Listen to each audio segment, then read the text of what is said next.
Party Jet saat ini sudah memasuki Chalk Tower dan berada di lantai 4. Dan sekali lagi mereka benar-benar merasa aneh karena tak ada apapun di lantai ini. Bahkan mereka tak bertemu semacam lantai bos dan masih tak paham kenapa. Tapi Roy merasa kalau ini sangatlah beruntung dan bertanya apakah Jet baik-baik saja. Dimana Jet menggunakan skill keduanya bernama 100 Eye Beastmaster yang mana dapat merasakan sensitivitas terhadap sekitar. Dan karena skill ini mereka bisa menghindari musuh-musuh yang merepotkan. Tapi penggunaan skill ini cukup melelahkan. Jet merasa baik-baik saja. Meskipun begitu, Jet meminta untuk istirahat sebentar, di mana Jet tampak sangat kelelahan menggunakan skill ini untuk waktu yang lama.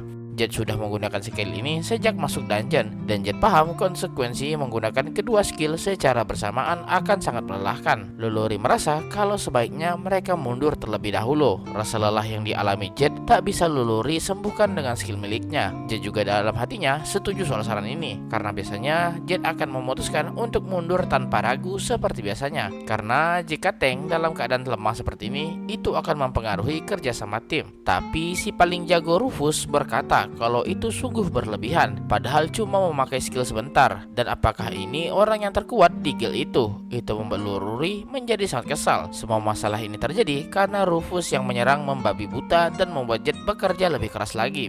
Tapi Rufus merasa tak bersalah sama sekali, dan kita tahulah ya nasibnya di anime gimana. Luluri merasa sangat kesal dengan sikap Rufus yang seperti itu dan berkata jika Rufus egois ini lagi, Luluri tak akan menggunakan skill healingnya ke Rufus. Jet mencoba menenangkan Luluri. Itu karena semenjak mereka memasuki dungeon, mereka tak punya pilihan lain selain bekerja sama seperti ini. Jet berkata kalau ia mengerti Rufus tak menyukai cara kerja mereka, tapi jika Rufus tak ingin mati, maka ia harus bekerja sama dengan mereka. Juga Rufus harus membawa item ini agar mereka tahu di mana posisi Rufus berada. Tapi Rufus menjadi sangat sombong dan berkata kalau Jet seperti itu, mungkin ia akan membocorkan rahasia Alina kepada semua orang. Itu membuat Jet menjadi kesal dan ingin mengamuk, dan ia tak ingin membiarkan itu terjadi. Jet yang mencoba tenang berkata kalau ia sudah cukup istirahat dan melanjutkan perjalanan mereka. Tampaknya Jet tak peduli dengan Rufus, dan setidaknya ia bisa membawa Roy dan Luluri pulang dengan selamat. Menghindari monster humanoid adalah prioritas utama mereka saat ini,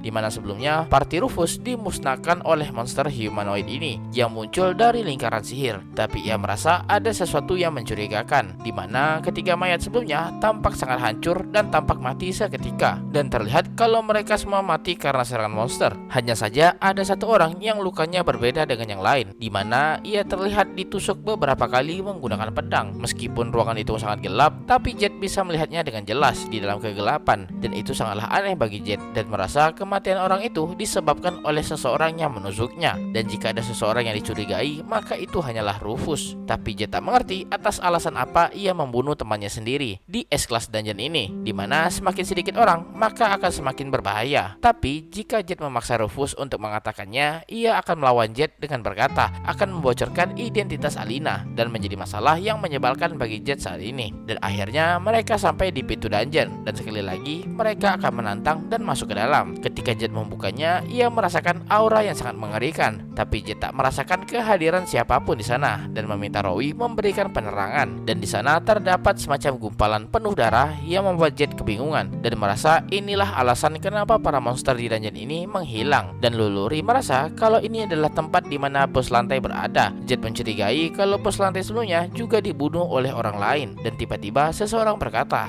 kalau party ini terlihat sangat lemah dan membosankan, di mana seseorang dengan batu magic di dadanya muncul secara tiba-tiba.